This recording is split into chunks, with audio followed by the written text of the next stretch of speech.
Good morning, everyone. We are joined today by Marcus Bowling. He is a conservation officer with the Kentucky Department of Fish and Wildlife Resources. Marcus, welcome to Around 10. Hey, Todd, I appreciate you having me on the show. Well, we're glad to have you here. And, I know you're really busy these days, but, with summer right around the corner, lots of holiday weekends coming up, I thought it'd be nice to share with our viewers what are some things that they should be aware of when it comes to boating safety? I know a lot of people are getting ready to hit the waters, with spring and summer along the way here.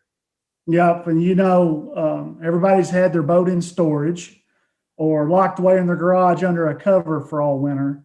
And Memorial Weekend is kind of the opening of boating season.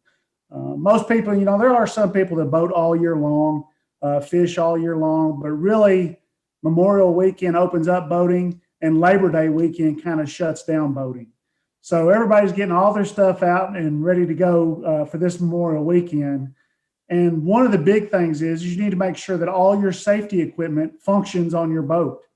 You need to make sure your life jackets aren't worn out, the zippers zip, the buckles buckle, the stuffing's not coming out of them. Make sure that they're functional. You need to make sure your navigation lights, if you're going to be out there after dark, and Memorial Weekend, you most certainly will be out after dark, you need to make sure your navigation lights still work. Some boats are equipped with a bilge pump, so you need to make sure your bilge pump still works. The bilge pump is what's going to pump the water out of the boat when the water comes in, and you don't want water in your boat. But mostly your safety equipment, like fire extinguishers also are included. Your fire extinguisher needs to be charged. They don't last forever. You can't go buy one at the store and expect it to last 5 or 6 years. You need to check it to make sure it's charged with a plunger or either on the dial to make sure it's still in the good. So the biggest thing I can say is make sure all your equipment is ready to go before you ever get to the water. So can you tell everybody what the law says about wearing life jackets?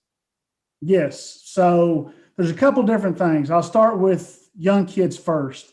Any kid that's under the age of 12, when that boat is moving above idle speed, the child has to have the life jacket on and has to wear it the entire time that boat's operating above idle speed. Now, when it stops and they throw out an anchor or they're taking a break, the child can take the life jacket off. And an important thing to remember is the life jacket's got a few things that make it legal. One is it has to be U.S. Coast Guard approved. If you open up a life jacket, anywhere on there'll be a label and it will say U.S. Coast Guard approved. Second thing is it needs to fit the person it's made for. Like, if you give me or you, Todd, a infant life jacket, it's not going to fit. Well, the same way goes for a child. If you give a child an adult life jacket, it may fit them and look right on them, but when they go in the water, it'll come off of them. It has to fit the person it's made for. And also, along with that U.S. Coast Guard approved label, it will tell you like a weight or an age that life jacket is legal for. And the third one is like I've already said, is it needs to be functioning. If the zipper's broke or if a buckle doesn't work, that life jacket is non-functional. And the last thing is a thing called readily accessible. How many of us have a boat? And if I said, all right, show me your life jacket quick and in a hurry, what are they going to be doing? I mean, they're going to be digging up under the seats or opening up cubby holes. Readily accessible means that life jacket, if there's an accident, you can get to it quick and in a hurry. And then the last thing I can say about life jacket is, and what I've been trying to, over the last couple of years, really drive home is your life jacket is your seatbelt in a boat. I mean, we don't have seatbelts like in a car. So that life jacket is what I consider our seatbelt. And I'm trying to get, you remember as well as I do when we didn't have to wear seatbelts. So it's nothing mere than a habit. Like we get in a car now and I put my seatbelt on without thinking about it. So what I'm trying to get people to do is when you get in your boat and you're getting ready to move, you all need to have your life jacket on. As soon as the boat stops moving, take your life jacket off if you want to. And for the driver, there's a thing called the kill switch. It's a safety lanyard, but basically it means if you get thrown out of the boat, it's going to shut your boat motor off. And I want the operator to put their life jacket on and hook their kill switch to the life jacket. Because if they go out of the boat the boat's going to do one or two things. It's either going to start a circle, and it usually ends up running over top of the boat operator, or it's going to go in a straight line until it hits something. So those two things, wear your life jacket when you're moving, wear your life jacket all the time is what I would say. But common sense tells you when it's 95 degrees outside, you're not going to wear it all the time. But if that boat's moving, you need to have it on because it's going to save your life. Yeah, I know every year, you always hear about some tragedy because of, somebody wasn't wearing a life jacket, just like you hear about the same thing with cars and no seat belts. And so are there any rules about boating or laws about boating and drinking? You probably run into a lot of that. Yeah, I mean, DUI in a boat, driving under the influence, driving in a vehicle, driving under the influence is huge. We have BUI, which is boating under the influence, and that can be alcohol, drugs, or any kind of impairment. Boating and drinking don't mix. It's just a common fact. And if you've been out on a boat all day, from bouncing up and down in the boat to the noise, the sun beating down on you, when you come off the water at the end of the day, you're exhausted. So you know how tired you are normally, and imagine having a few drinks on top of that. So that just compounds the problem. And boating under the influence, whether it's drugs or alcohol, is one of the top 3 factors in boat accident fatalities. So just like it's important on the road as is important on the water, it just doesn't mix. And our officers focus on that when boating to try to keep everybody that's out there in Kentucky safe on the water. Well, I know we really appreciate the work that you guys do. And so what are some of the common things or infractions that you see when you guys are out on these busy weekends and on the water?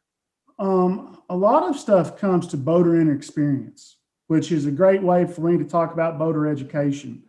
The more educated you are on a subject, the more you master that subject. And if you're educated about boating, that just automatically means you're going to be safer.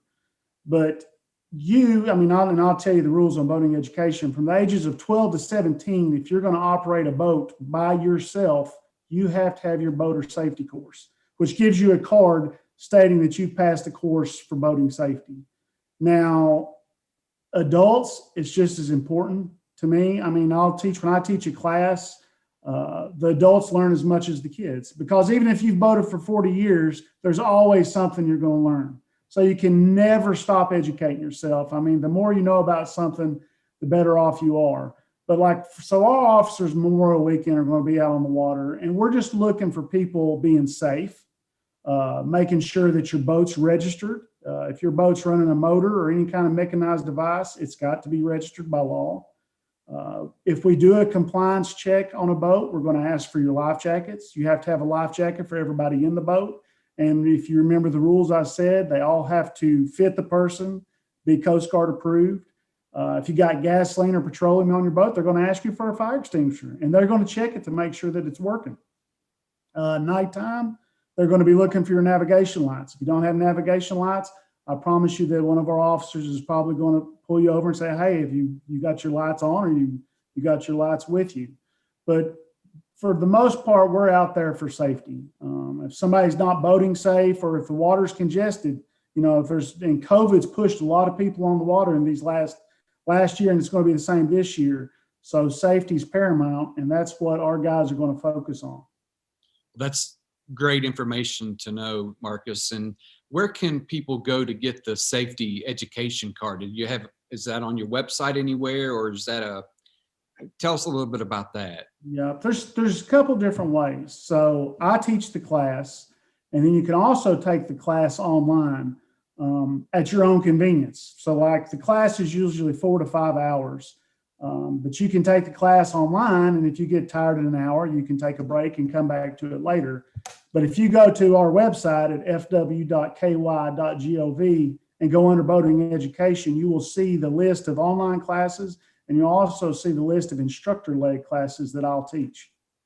That's great. I really appreciate you joining us today here at Round 10, and we hope to have you back soon. And again, thank you so much for joining us, and have a great rest of your week.